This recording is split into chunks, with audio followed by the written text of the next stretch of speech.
My sister uttered these cruel words about our elderly mother. Old people without money are just in the way. How could she say such cold things to her own mother?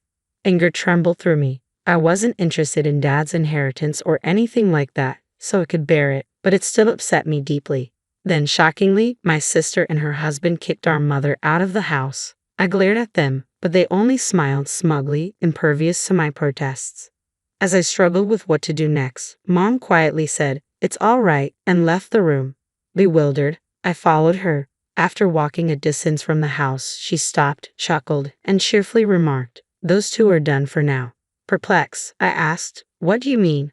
"My name is Kate. I'm 52 years old. I have never married, but I have no regrets about that. I've worked full-time at a local company, ensuring a stable life for my old age. My mother, Tiffany, is 79 years old. She and my father were known as a loving couple in our neighborhood until he passed away at 89.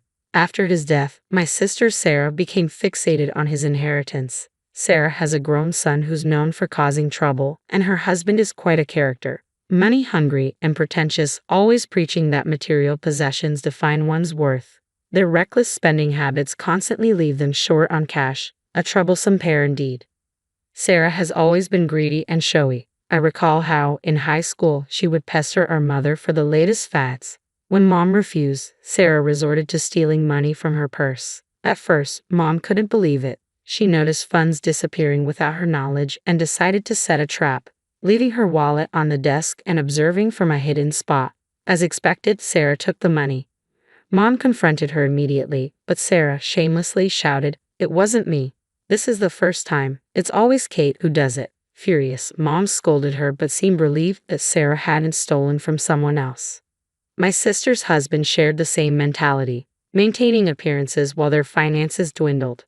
They seemed eager to shower their son with money. It came to light that my sister and her husband repeatedly approached our parents, asking for financial support. They pressured them, saying, "We want to give our son a proper education. These days, tutoring is essential. Consider it an investment. Can't you spare $50 a month? If you don't help, don't expect us to care for you in your old age. Think of it as securing your future. Give our eldest son more now, and you won't have to worry about your later years." Our parents never intended to depend on anyone for their care, but they fretted about my future. "We're fine, but what about Kate?" My sister and her husband's eyes gleamed as if they found their prey. "Exactly, we can frame it as for Kate. Our eldest son will look after Kate in her old age. If you view it as an investment in our son, surely $50 or $90 isn't too much." Using the guise of care as a shield, they managed to extract a significant sum from our parents. So they continued to deplete our parents' finances. Mom and Dad lived frugally on their pensions, making their lives undoubtedly challenging. Then, their grandson secured a job and moved out of state. I feared he might never return, leaving our parents' financial support in vain. Discussions about tuition ceased, replaced by requests for money to cover their own living expenses. Our son has grown up and moved away, but his education drained us financially. "Can't you continue helping us? The usual $90 will suffice. Kate is unmarried and unreliable. It's always better to have a man around." "Don't worry, Dad. If anything happens, we'll be there in a heartbeat." Our parents realized they were being financially drained, but they felt powerless against my sister and her husband's persuasive arguments. They were skilled at painting their requests as investments for emergencies, even pledging to look after me. Then, our father passed away. It might have been the stress. He had become a mere shadow of his former self, his health visibly deteriorating. When my sister and her husband notified us of Dad's death, her first question was, "What about the inheritance?" It was sadly characteristic of my sister to prioritize that over everything else. Inheritance. "Dad just passed away. This isn't the time for that." I tried to interject, but my sister cut me off. "I'll be there soon. Mom's already there, isn't she?" I was horrified by my sister and her husband. Money seemed to be their sole concern. Even before the funeral ended, she began probing about the inheritance. Turning to Mom, she remarked, "Mom, you're not going to take everything in the inheritance, are you? You'll need care soon. Care requires money and strength, and you know a woman's strength alone isn't enough for that, right?" I struggled to grasp her words. Consider this. Would any mother-in-law feel comfortable revealing her vulnerabilities to a son-in-law she hardly knows? It felt like my sister was simply trying to pressure Mom, intimidate her, and lay claim to the inheritance. And what about Kate? What will become of her if she's left alone? Don't sisters need to support each other sometimes, Mom? You wouldn't want Kate to face a solitary life, would you? How could someone be so consumed by greed? I struggled to even consider her my sister anymore. I anxiously awaited Mom's response to her audacious demand for the inheritance. Mom calmly replied, "All right, I understand. I may need your husband's support in the future, so I'll waive my claim to Dad's inheritance. Is that acceptable?" But it wasn't. I attempted to intervene. "Mom, can we really trust her to honor her word?" Mom motioned for me to remain silent and then turned to me, saying, "Listen to Sarah. You should relinquish the inheritance as well." "All right," Mom insisted firmly, leaving me no choice but to agree. The process of renunciation turned out to be more complex than anticipated, taking several days to complete. Throughout, my sister persistently called, demanding updates. "How's the renunciation going? Hurry up. Is Mom finished yet? Let me know when it's done." Despite my sister's relentless pressure driven by greed, I remained committed to honoring Mom's wishes and continued with the process. Once the renunciation was finalized, we invited my sister and her husband over. Mom announced that we had both relinquished our claims. My sister and her husband exchanged triumphant glances. Gazing at our elderly mother, my sister remarked with a cold smirk, "Old people without money are just a burden." I was stunned, struggling to grasp her words. "What? What did you say?" I demanded, hoping I had misheard. My sister chuckled callously. "I said old people without money are just a burden. You're useless now, Mom. Get it? This house belongs to us now. It's mine, and there's someone here who isn't welcome to stay." How could anyone say such cruel things to their own mother? It's unbelievable, right? Mom's continued presence in our house now seemed odd to my sister. "If you want to stay, you'll need to pay rent and cover living expenses. Is that acceptable?" Of course, it wasn't acceptable. This house held deep sentimental value for Mom, and she couldn't simply leave at their command.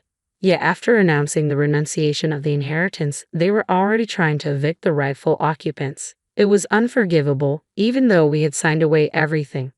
Mom trembled as she replied, "It's all right, I'll leave. Everything in this house belongs to you now. Do as you wish with it all. I'll take only this small bag. I won't be returning to this house. Goodbye."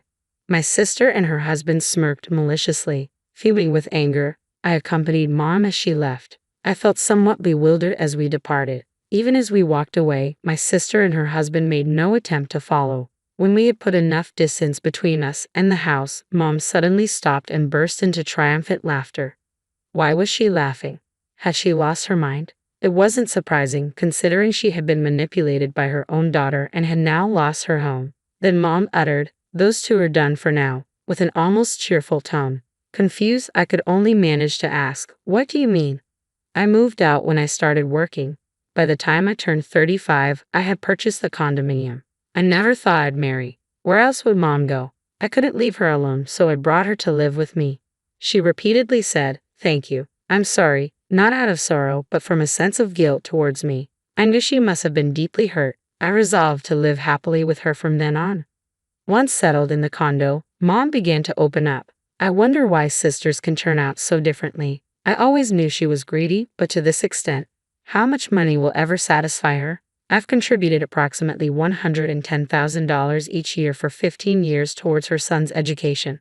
That's a total of $1,650,000. We never really expected any care in return. Was it all for my sake? Mom nodded with a hint of guilt. It seemed she had been contemplating my future, worrying that I might end up alone. I'm certain now that my sister and her husband never had any intention of caring for her parents or me. Despite Mom holding on to hope for Sarah, I doubt they ever had any plans for caregiving. Fortunately, Dad didn't require much care before he passed. It must have suited Sarah well. Mom smiled again, leaving me puzzled about its meaning. Yes, it's clear now. She's content with Dad's inheritance. But she was somewhat naive, I believe.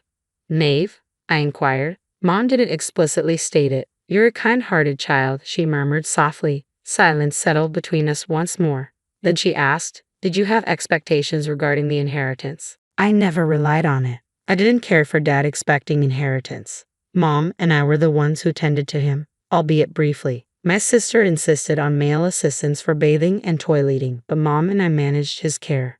I nursed him solely out of gratitude with no expectation in return. And I planned to do the same for Mom without my sister's involvement. It was all out of genuine love for them.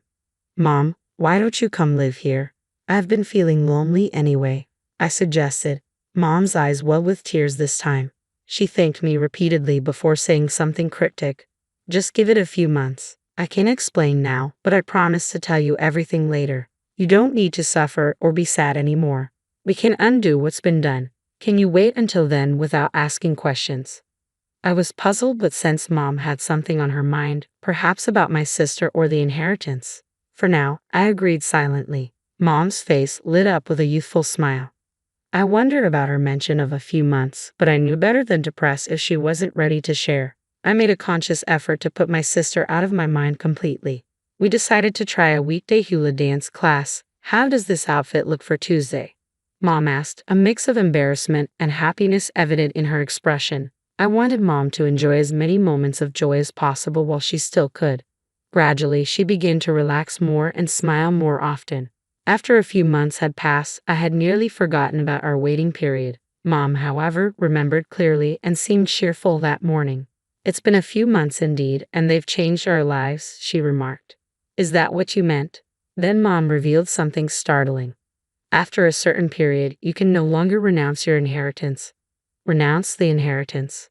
What does that mean? I was taken aback. Mom and I had already relinquished our claim to the property. Why would renunciation come up again? We've already renounced our inheritance, haven't we? This isn't about us. It's about Sarah. I was bewildered. Why would Sarah renounce the inheritance? Mom chuckled triumphantly. Because there was no inheritance, only debts. That couple inherited nothing but debt. What a twist of fate. Dad didn't own any property, just liabilities. Mom and I had renounced any claim, so we escaped the debt. Meanwhile, my sister and her husband inherited not property, but debts. I'm sorry. I wanted to tell you more, but I was afraid it would hurt you if you knew the truth. And perhaps you would have told Sarah. I wanted to shoulder the blame alone, so I kept it from you, Mom confessed. I was stunned. Mom had patiently waited for her moment, keeping this revelation to herself. She had anticipated that if I knew about my sister inheriting the debt, I might inadvertently inform her, so she kept it secret. This plan was actually Dad's idea. He gradually transferred his savings into my bank account. He deliberately incurred some debt, but it was strategic, Mom explained. He purchased several plots of land in remote areas, some needing immediate repairs, with the intention for Sarah to inherit it all. Mom revealed they had retained some savings to avoid suspicion from my sister, but ultimately, it resulted in a $200,000 debt. Did you know you can't inherit savings without also inheriting the debt? It's either accept everything or renounce it all. What foolish children, Mom remarked, almost gleeful at Dad's scheme. Witnessing Mom's determination, I understood the depth of her disdain for my sister. Mom, perhaps I would have told Sarah if I had known earlier. But now, considering her predicament, I can't help but feel a twinge of satisfaction. I suppose I felt that anger too, I admitted. My sister and her husband were left with a $200,000 debt. Some properties required immediate repairs, adding to their financial burden. The window for renouncing the inheritance had passed, leaving them no option to opt out now. Blinded by the allure of $100,000, they had ended up with a substantial debt. They might soon sell their rural properties, likely fetching far less than what they paid. Their marriage could even suffer due to the financial strain. Eventually, my sister realized the gravity of the situation and called me in panic. Help me, the debt is overwhelming, she pleaded. It's infuriating. Mom, you knew this, didn't you? You're partly to blame. Pay off my debt now. We're family. Her selfishness left me astounded. Inheriting means taking on the debt too. I didn't know that. I only wanted the property, not the debt. You take it, you can have the debt, she yelled angrily with the phone. Her demands were irrational and selfish. She insisted, you should inherit the debt as a family. Cancel the renunciation. Her words were nonsensical and unreasonable. I'm hanging up now. Maybe you should discuss this with your own family, your husband and son, though I can guess what they'll think of you. I ended the call, feeling a sense of clarity and relief for the first time in a while. I had anticipated my sister and her husband might divorce. Indeed, my sister ended up getting divorced, but it was her husband who initiated it. As I suspected, he was driven by greed and likely saw no benefit in remaining married to someone burdened with debt. However, they couldn't divorce immediately with a sudden $200,000 debt hanging over them. They needed to settle everything before proceeding with the divorce.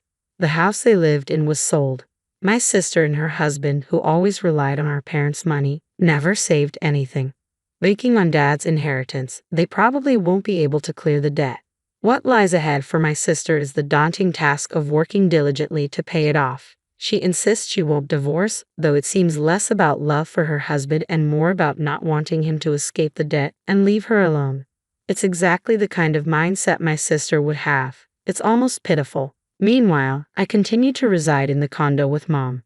It turns out Mom had transferred money into her own bank account and isn't facing financial struggles.